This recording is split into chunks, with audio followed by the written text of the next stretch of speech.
আর কিছুদিনের মধ্যেই পশ্চিমবঙ্গের নির্বাচন, আর এই নির্বাচনটাকে মাথায় রেখে রাজ্যের সমস্ত সরকারি কর্মচারী থেকে শুরু করে পেনশনারদের বকেয়া ডিএ, ডিআর এবং তারই পাশাপাশি সপ্তম পে কমিশন এখন ভীষণভাবে প্রাসঙ্গিক এবং গুরুত্বপূর্ণ হয়ে উঠেছে। এই বিষয়গুলির ওপর একদিকে যেমন রাজ্যের মুখ্যমন্ত্রী, অপরদিকে তেমন রাষ্ট্রের প্রধানমন্ত্রী বিভিন্ন জনসভা থেকে কিন্তু বিশেষভাবে আলোকপাত করছেন। তারা ঠিক এই বিষয়গুলি নিয়ে কী বলছেন সেটির আপডেট বিভিন্ন সংবাদপত্রের প্রতিবেদন থেকে আমি আপনাদের সামনে তুলে ধরব। প্রথমে আপনারা প্রতিবেদনটি দেখে নিন, তারপর একটি সংক্ষিপ্ত আলোচনার মাধ্যমে বিষয়টি পরিষ্কার করে দেওয়ার চেষ্টা করব।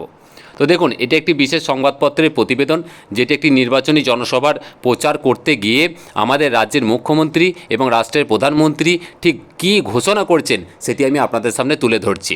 দেখুন, এখানে হেডিংটি কী দেওয়া হয়েছে, শিক্ষক ও শিক্ষিকাদের বকেয়া ডিএ শীঘ্রই মমতা।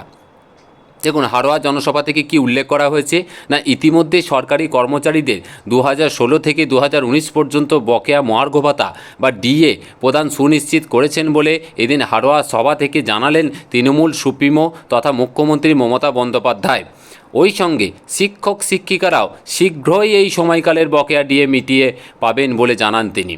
তার মানে এখানে কি উল্লেখ করছেন যে রাজ্যের সমস্ত সরকারি কর্মচারী তারা বকেয়া পেয়ে গেছেন এবং তারই পাশাপাশি শিক্ষক শিক্ষিকারাও কিন্তু শীঘ্রই ওই সময়কাল বলতে 2016 থেকে 2019 পর্যন্ত বকেয়া ডিএ কিন্তু পাবেন বা মিটিয়ে দেওয়া হবে বলে উল্লেখ করছেন।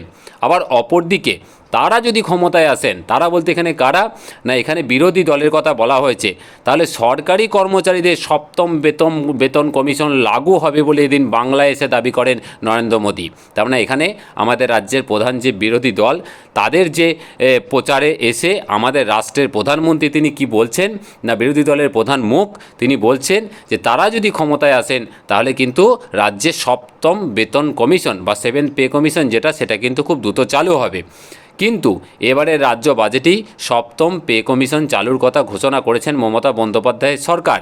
এই প্রেক্ষাপটে এদিন শিক্ষক শিক্ষিকাদের বকেয়া ডিএ মেটানো নিয়ে মমতার মন্তব্য যথেষ্ট প্রাসঙ্গিক বলেই মত ওয়াকিবহাল মহলের।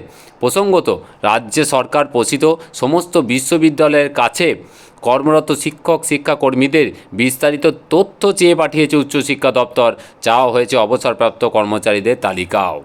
তো বিষয়টি কি না, আমাদের রাজ্যের মাননীয় মুখ্যমন্ত্রী মমতা বন্দ্যোপাধ্যায় ওনার বক্তব্য হচ্ছে যে রাজ্যের সমস্ত সরকারি কর্মচারী থেকে শুরু করে পেনশনার যারা ছিলেন বা আছেন তারা প্রত্যেকেই 2016 থেকে 2019-এর যে হিসাব মতো যে বকেয়া মহার্ঘ ভাতা তারা কিন্তু পেয়ে গেছেন।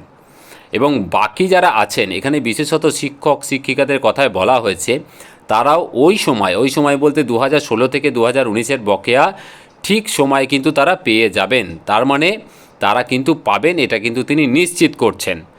আবার অপরদিকে প্রচারের কাজে এসে আমাদের রাষ্ট্রের প্রধানমন্ত্রী সম্মানীয় নরেন্দ্র মোদীজি ওনার বক্তব্য হচ্ছে যে তাদের দলের সরকার যদি ক্ষমতায় আসেন তাহলে কিন্তু সপ্তম পে কমিশন সেটা কিন্তু খুব দ্রুত আমাদের পশ্চিমবাংলায় চালু করা হবে। তো এই বিষয়টি কিন্তু আপাতত উল্লেখ করা হয়েছে। এখন সামনে ভোট, আমরা প্রত্যেকেই জানি যে ভোটের প্রচারের কাজে এখন বিভিন্ন নেতা নেত্রী থেকে শুরু করে সকলেই ব্যস্ত। তো নির্বাচনের আগে প্রচার পুরোদমে চলছে, কিন্তু বাকিটা কি হবে সেটা একমাত্র ভবিষ্যতই বলতে পারবে। আপনারা কি মনে করেন? আপনাদের মতামত অবশ্যই জানাবেন। এটুকুই আপডেট ছিল। খুব ভালো থাকবেন। ধন্যবাদ।